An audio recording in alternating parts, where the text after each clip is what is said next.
Finally నా channel monetise అవ్వడానికి ఎన్ని మంత్స్ పట్టింది? యూట్యూబ్ నుంచి వచ్చిన ఫస్ట్ పేమెంట్ ఎంత? Hi everyone, welcome back to my channel Lavanya అన్నపు. అందరూ ఎలా ఉన్నారు? బాగున్నారా? నేనైతే చాలా బాగున్నాను. నా ఛానల్ మానిటైజేషన్ కి నేను ఏమేమి చేశాను, ఎలా అప్లై చేసుకున్నాను, ఇవన్నీ కూడా ఈ వీడియోలో ఎక్స్ప్లెయిన్ చేస్తాను. కొత్తగా ఛానల్ స్టార్ట్ చేస్తున్నా, లేదంటే ఆల్రెడీ ఛానల్ స్టార్ట్ చేసి ఇంకా మానిటైజేషన్ కి దగ్గరలో ఉన్న వాళ్ళకైతే ఈ వీడియో బాగా యూజ్ అవుతుంది. ఎక్కడ స్కిప్ చేయొద్దు. ఈ వీడియో ఎండ్ వరకు చూసి మీకు ఈ వీడియో ఎంతో కొంత యూజ్ అయ్యి ఉంటే తప్పకుండా లైక్ చేయడం మాత్రం మర్చిపోవద్దు. అలానే డౌట్స్ ఏమైనా ఉంటే కూడా కామెంట్ చేయండి, నాకు తెలిసినంత వరకు మీతో చెప్తాను. నా ఛానల్ మానిటైజేషన్కి ఎలిజిబుల్ అయ్యేసరికి కరెక్ట్గా 9 మంత్స్ అయ్యిందనమాట. అంటే నేను ఛానల్ స్టార్ట్ చేసి 9 మంత్స్ తర్వాత అయితే నాకు మానిటైజేషన్ అయ్యింది. కొత్తగా ఛానల్ స్టార్ట్ చేసిన వాళ్ళైతే రెడీగా ఉండండి. అంటే 1 నెలలో 2 నెలలో 3 నెలలో మానిటైజేషన్ అయిపోద్ది అండ్ డబ్బులు ఈజీగా వచ్చేస్తాయి అని అనుకోవద్దు. చాలా కష్టం. ఒకప్పుడు అంటే ఈజీ, కానీ ఇప్పుడు మాత్రం ఫుల్గా ఇందులో కూడా కాంపిటీషన్ వచ్చేసింది. ప్రతి ఇంట్లో ఒక యూట్యూబర్ ఉంటున్నారనమాట. సో పేషెన్స్ ఉంటేనే ఇందులోకి రండి. నాకైతే లిటరల్లీ 9 మంత్స్ పట్టింది మానిటైజేషన్కి అప్లై చేసుకోవడానికి. అది కూడా మినీ మానిటైజేషన్ అనమాట. ఇందులో కూడా 2 ఉన్నాయి, మినీ మానిటైజేషన్ అలానే ఫుల్ మానిటైజేషన్. అసలు మినీ మానిటైజేషన్ అంటే ఏంటి, ఫుల్ మానిటైజేషన్ అంటే ఏంటి అంటే మ్యాక్సిమం యూట్యూబ్ ఛానల్ స్టార్ట్ చేసిన వాళ్ళకి మినిమం బేసిక్స్ తెలుసు, కాకపోతే ఇంకా క్లియర్గా ఎక్స్ప్లెయిన్ చేస్తాను. మినీ మానిటైజేషన్ అంటే మనకి 500 సబ్స్క్రైబర్స్ ఉండాలి. 500 సబ్స్క్రైబర్స్తో పాటుగా 3 మిలియన్ వ్యూస్, అంటే 9 మంత్స్లో 3 మిలియన్ వ్యూస్ ఉండాలి. అది షార్ట్ వ్యూస్. లేదంటే మనం లాంగ్ వీడియోస్ పెడతాం కదా, లాంగ్ వీడియోస్కి 3000 అవర్స్ అయితే ఉండాలి వాచ్ అవర్స్. ఈ షార్ట్ వ్యూస్ 3 మిలియన్ కానీ, లేదంటే 3000 వాచ్ అవర్స్ అయినా, ఈ రెండిట్లో ఏది ఉన్నా సరే. అంటే 500 సబ్స్క్రైబర్స్ ఎలానో ఉండాలి, వాటితో పాటుగా ఈ రెండిట్లో ఏదో ఒకటి రీచ్ అవ్వాలన్నమాట. 3 మిలియన్ కానీ, లేదంటే 3000 కానీ. ఈ 2 రీచ్ అయితేనే మనకి మానిటైజేషన్ అప్లై చేసుకోవడానికి వస్తుంది. నేనైతే షార్ట్స్ త్రూ మానిటైజేషన్కి అప్లై చేసుకున్నాను. అంటే 500 సబ్స్క్రైబర్స్ ఈజీగా వచ్చేస్తారులేండి. ఏదో ఒక వీడియోకి ఒక 1 lakh వ్యూస్ వచ్చినా సరే, అంటే షార్ట్స్కి 1 lakh వ్యూస్ వచ్చినా సరే 500 సబ్స్క్రైబర్స్ ఈజీగా వచ్చేస్తారు. 500 సబ్స్క్రైబర్స్ ఎప్పుడో 3 మంత్స్లోనే అయిపోయింది. అంటే నేను ఛానల్ స్టార్ట్ చేసిన 3 మంత్స్లోనే 500 సబ్స్క్రైబర్స్ అయిపోయారు. కానీ వ్యూస్ కంప్లీట్ అయ్యేసరికి ఈ టైం అయిందనమాట. నేనైతే 3 మిలియన్ వ్యూస్ కంప్లీట్ అయితే, అంటే షార్ట్స్ త్రూ అయితే మానిటైజేషన్కి అప్లై చేసుకున్నాను. 3 మిలియన్ వ్యూస్ దాటిపోగానే నాకు అప్లై ఆప్షన్ వచ్చేసింది అనమాట. ఇంకా అప్లై క్లిక్ చేసేసాను. మానిటైజేషన్కి అప్లై చేశాను కదా, ఇక్కడైతే 3 స్టెప్స్ ఉంటాయి అనమాట. ఫస్ట్ స్టెప్ అయితే చాలా easy, just terms and conditions accept చేసేస్తే డన్ అయిపోతుంది. సెకండ్ స్టెప్ అంటే ఈజీనే, కానీ నాకు ఇక్కడే ప్రాబ్లం వచ్చిందనమాట. నేనేమనుకున్నాను, ఫస్ట్ 2 స్టెప్స్ వేగంగా అయిపోద్ది, రివ్యూకి వెళ్ళేటప్పుడు అంటే థర్డ్ స్టెప్పే కొంచెం అక్కడే మనం టెన్షన్ పడతాము. అంటే మన ఛానల్కి ఏది వైలేషన్స్, ఏ కాపీరైట్స్ ఏమీ లేకుండా ఉంటేనే మనకి మానిటైజేషన్ అనేది ఇస్తారనమాట. సెకండ్ స్టెప్ దగ్గర చిన్న ప్రాబ్లం వచ్చింది. అదేంటంటే నేను నా ఈమెయిల్ ఐడితో, నా నేమ్తో నేను, అంటే పాన్ కార్డ్ మీద ఉండే నేమ్తో నేను సెకండ్ స్టెప్ అంటే యాడ్సెన్స్కి అయితే అప్లై చేసుకున్నాను. కాకపోతే యాడ్సెన్స్లో ఏంటంటే ఒకే నేమ్తో ఉన్న వాళ్ళకి యాడ్సెన్స్ అకౌంట్ అంటే ఇవ్వరంట. మరి నా నేమ్తో ఎవరైనా ఉండి వాళ్ళు యాడ్సెన్స్ అకౌంట్ క్రియేట్ చేసుకుని ఉంటారు. సో అందుకే నాకైతే గూగుల్ యాడ్సెన్స్ అకౌంట్ నుంచి మెయిల్ వచ్చింది. ఇక్కడ చూడండి, స్క్రీన్ షాట్ యాడ్ చేస్తాను. డిసప్రూవ్ అని వచ్చింది. ఒక నిమిషం అయితే బ్లాంక్ అయిపోయింది. ఏంటి అసలు థర్డ్ స్టెప్ దగ్గర కదా మనకి ఇలాంటి ప్రాబ్లమ్స్ వస్తాయి, నాది సెకండ్ స్టెప్ దగ్గర ఆగిపోయింది ఏంటి అసలు అనేసి అయితే నాకు కొంచెం టెన్షన్ పడ్డాను. వెంటనే టెక్ ఛానల్స్ ఉంటాయి కదా, టెక్ ఛానల్స్లో ఎస్పెషల్లీ మాధురి గారు ఉంటారు కదా, ఆవిడనైతే నేను ఇన్స్టాగ్రామ్లో డిఎం చేశాను అనమాట. ఇలా స్క్రీన్ షాట్ పెట్టి ఇలా అయ్యింది, ఏం చేయాలి ఇప్పుడు అనేసి అడిగితే ఆవిడ చేసిన వీడియోలో ఒక వీడియో అయితే నాకు షేర్ చేసి, ఈ వీడియో చూసి మీరు అప్లై చేసుకోండి అని చెప్పారు. నేనైతే ఆవిడ ఆ వీడియోలో చెప్పినట్టు నేను వేరే ఈమెయిల్ ఐడితో నేనైతే యాడ్సెన్స్ అకౌంట్ అయితే క్రియేట్ చేశాను. అప్పుడు కూడా టెన్షన్ పడ్డాను, ఎందుకంటే మళ్ళీ ఇలానే వస్తే ఏం చేయాలి అసలు అనేసి అయితే టెన్షన్ పడ్డాను. అది కూడా యూట్యూబ్ వీడియోస్లో చూశాను, చాలామంది నాకు 1 డేలో అయిపోయింది, 2 డేస్లో అయిపోయింది, 10 hours 11 hours ఇలా అయిపోయిందని అంటున్నారు. నాకేమో వారాలు వారాలు గడిచిపోతుంది కానీ నాకైతే యాడ్సెన్స్ అకౌంట్ క్రియేట్ అవ్వలేదు. నా ఈమెయిల్ ఐడితో అకౌంట్ క్రియేట్ చేశాను కదా, అప్పుడు కూడా 1 వీక్ పట్టింది.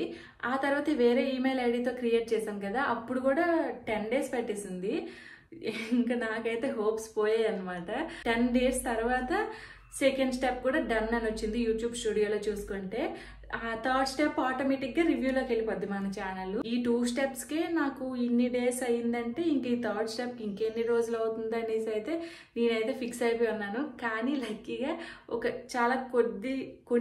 కొన్ని గంటల్లోనే నాకైతే అది డన్ అని వచ్చేసి congrats you are a YouTube program partner అనేసి అయితే వచ్చింది. ఇక్కడ స్క్రీన్ షాట్ యాడ్ చేస్తాను చూడండి. ఇంకా నా ఆనందానికి అయితే అవదలేదు. అంటే మనం జాబ్కి అప్లై చేసుకుంటే మనకి జాబ్ వస్తే ఎంత ఆనందపడతామో సేమ్ ఇది కూడా ఇంతే. మానిటైజేషన్ అవ్వాలంటే మనం కొన్ని రూల్స్ అయితే ఫాలో అవ్వాల్సి ఉంటుంది, మీ అందరికీ తెలుసు. కాకపోతే కొత్తగా ఒక వైలేషన్ అనేది వచ్చిందని నేను ఈ టెక్ ఛానల్స్లోనే చూశాను. అంటే మనం లాంగ్ వీడియోస్ అప్లోడ్ చేస్తాం కదా, లాంగ్ వీడియోస్ని మళ్ళీ క్రాప్ చేసి షార్ట్స్లో కూడా అప్లోడ్ చేస్తుంటాం కదా, అలా చేసినా కూడా రీయూజ్డ్ అని వస్తుందంట. సో నేను కూడా అలా ఒక 4-5 వీడియో అప్పటికి ఇంకా నేను అప్లోడ్ చేసేసరికి ఈ రూల్ అయితే రాలేదు. నేను అలా 4-5 వీడియోస్ అయితే అప్లోడ్ చేసేసాను. అంటే లాంగ్ వీడియోస్ తీసుకొచ్చి షార్ట్ వీడియోస్ని క్రాప్ చేసి ఇలా 2 పెట్టేదాన్ని అనమాట. సో అవైతే నేను ఛానల్ మానిటైజేషన్కి అప్లై చేసే ముందే అవి చూసి డిలీట్ చేశాను, ఒక 4-5 వీడియోస్ అలా.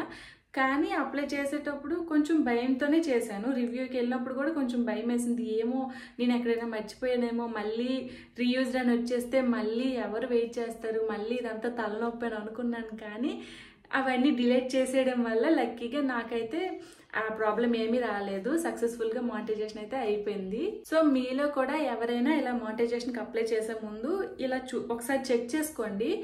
ఇప్పటి నుంచి కూడా మీరు లాంగ్ వీడియోస్ పెడుతుంటారు కదా, అవైతే షార్ట్ వీడియోస్లా క్రాప్ చేసి పెట్టొద్దు, దానికి షూట్ చేసుకోండి. లేదంటే రీమిక్స్ చేయండి, లాంగ్ వీడియోస్ని రీమిక్స్ చేసి మనం షార్ట్స్లో కూడా అప్లోడ్ చేసుకోవచ్చు. ఇది మీరు టెక్ ఛానల్స్లో అయితే వీటి గురించి ఎక్స్ప్లెయిన్ చేస్తారు, ఒకసారి చెక్ చేయండి. కానీ 2 ఒకే కంటెంట్తో క్రాప్ చేసి అయితే లాంగ్ వీడియోస్ షార్ట్స్ అయితే అప్లోడ్ చేయొద్దు. ఎవరు కూడా తెలియని వాళ్ళైతే తెలుస్తుందని అయితే నేను ఎక్స్ప్లెయిన్ చేస్తున్నాను. ఆల్రెడీ తెలిసిన వాళ్ళైతే నో ప్రాబ్లం.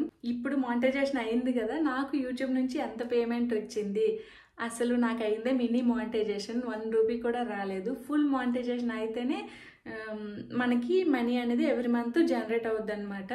నేను ఇంకా మినీ మానిటైజేషన్కి అప్లై చేశాను. ఫుల్ మానిటైజేషన్ అవ్వాలంటే షార్ట్స్కి 10 million వ్యూస్ లేదా లాంగ్ వీడియోస్కి 4000 వాచ్ అవర్స్, అలానే ఈ రెండిట్లో ఏదో ఒకటితో పాటుగా 1K సబ్స్క్రైబర్స్ అయితే అవ్వాలి. సబ్స్క్రైబర్స్ అయితే ఎప్పుడో రీచ్ అయిపోయాలండి నాకు.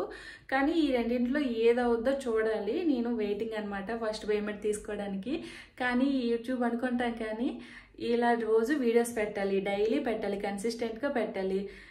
ఇంకా ఇప్పుడు మానిటైజేషన్కి అప్లై చేసుకున్న తర్వాత చెప్తున్నాను కదా, ఇలా చాలా టెన్షన్స్ ఉంటాయి. వాటితో పాటుకి ఇప్పుడు ఇంకా ఫర్దర్గా ట్యాక్స్ ఇన్ఫర్మేషన్ అని, ఇంకా ఏమంటారు ID verification, pin verification, bank account details ఇవన్నీ ఇవ్వాలి. ఇందులో ఏం మిస్టేక్ ఉన్నా సరే అదొక పెద్ద తలనొప్పి మళ్ళీ. సో అన్నీ జాగ్రత్తగా ఇచ్చుకోవాలి. ఐడి ప్రూఫ్ అనేది కరెక్ట్గా ఇచ్చుకోవాలన్నమాట. ఎందుకంటే దాని మీద డిపెండ్ అయ్యి ఇదంతా ప్రాసెస్ అనేది జరుగుద్ది. ఇంకా ఫస్ట్ పేమెంట్ నేను రిసీవ్ చేసుకున్నప్పుడు మీకు మళ్ళీ వీడియో అయితే చేస్తాను. ఇప్పుడు మినీ మానిటైజేషన్ అయింది కదా, దీనివల్ల యూజ్ ఏమనుకోవచ్చు, పెద్దగా యూజ్ ఏముండదు. కాకపోతే ఒక చిన్న బెనిఫిట్స్ అయితే ఉన్నాయి. ఇప్పుడు లైక్ ఈ వీడియో కింద లైక్, డౌన్లోడ్, రీమిక్స్ అని ఉంటుంది కదా, దాని పక్కన థ్యాంక్స్ అని ఉంటుంది చూడండి, దాని మీద మీరు క్లిక్ చేసి నాకు ఎంతో కొంత అమౌంట్ పంపించవచ్చు. నేనైతే అలా నా అకౌంట్లోకి అయితే మీరు పంపించిన ప్రతి రూపాయి కూడా అవుద్దనమాట. కాకపోతే ఎవరు అలా పంపించరులేండి, మన కోసం ఎవరు పంపిస్తారు చెప్పండి. ఎవరో చాలా రేర్గా తక్కువ ఛాన్సెస్ అనమాట. అలా మనకి థ్యాంక్స్ రూపంలో సూపర్ థ్యాంక్స్, సూపర్ చాట్స్ ఇలా ఉంటుంది. అలానే వీటితో పాటుగా మెంబర్షిప్ కూడా ఉంటుంది. నా ఛానల్కి మెంబర్షిప్ తీసుకొని అదైతే అస్సలు చేయరు. నేనేం పెద్ద సెలబ్రిటీని కాదు కదా, నా ఛానల్కి మెంబర్షిప్ తీసుకొని జాయిన్ అయినంత వరకు. కాకపోతే ఇవన్నీ యూట్యూబ్ నుండి వచ్చినవి ఒక మంచి అప్డేట్సే. కాకపోతే ఎవరు అంతగా మనలాంటి చిన్న యూట్యూబర్స్కి అయితే అంత యూజ్ ఏమి ఉండదు వీటితో. ఇంకా ఫుల్ మానిటైజేషన్ అయితే యూట్యూబ్ నుంచే మనకి పేమెంట్ అయితే వస్తుంది. యూట్యూబ్ నుండి పేమెంట్ వచ్చేటప్పుడు ఫస్ట్ $100 అయితే మన యాడ్సెన్స్ అకౌంట్లో ఉంటేనే మనకి అమౌంట్ అనేది మన బ్యాంక్ అకౌంట్లోకి ట్రాన్స్ఫర్ అవుద్ది అనమాట. లేకపోతే అప్పటి వరకు మనకి రూపాయి కూడా రాదు. ఫస్ట్ $100 ఉండాలి, కంప్లీట్ చేయాలి. ఆ తర్వాత మళ్ళీ యాజ్ యూజువల్గా ఎవ్రీ మంత్ అయితే మనకి పేమెంట్ అనేది మన బ్యాంక్ అయితే వస్తుంది. కానీ అప్పటి వరకు ఇంకా ఇలా వీడియోస్ చేసుకోవడమే. సో చెప్పాను కదా, ఈ మిస్టేక్స్ అయితే చేయొద్దు. లాంగ్ వీడియోస్ని షార్ట్ వీడియోస్గా ఇలా క్రాప్ చేసి అయితే పెట్టొద్దు. మీకు రెండు పెట్టాలనుకుంటే రెండు వేరువేరుగా షూట్ చేసుకోండి. అంటే వర్టికల్గా, హారిజాంటల్గా ఫోన్ పెట్టేసి అయితే షూట్ చేసుకోండి, దానికే. సో ఇదన్నమాట వీడియో. నాకు తెలిసినంత వరకు కవర్ చేశాను. ఇంకా మీకు ఏమైనా డౌట్స్ ఉంటే, మీకు ఇంకేమైనా క్వశ్చన్స్ ఉంటే కూడా నాకు కామెంట్ చేయండి, నేనైతే రిప్లై ఇస్తాను, లేదంటే వీడియో చేస్తాను. అలానే వీడియో మీకు ఎంతో కొంత యూజ్ అయ్యి ఉంటే తప్పకుండా లైక్ చేయండి ప్లీజ్. అలానే కొత్తగా చూస్తున్న వాళ్ళైతే ఛానల్ని సబ్స్క్రైబ్ చేసుకోండి. నేను ఫస్ట్ పేమెంట్ తీసుకునేటట్టు మీరే చేయాలి, మీ చేతుల్లోనే ఉంది. మళ్ళీ నా నెక్స్ట్ వీడియోలో కలుద్దాం. Thank you for watching. Bye bye.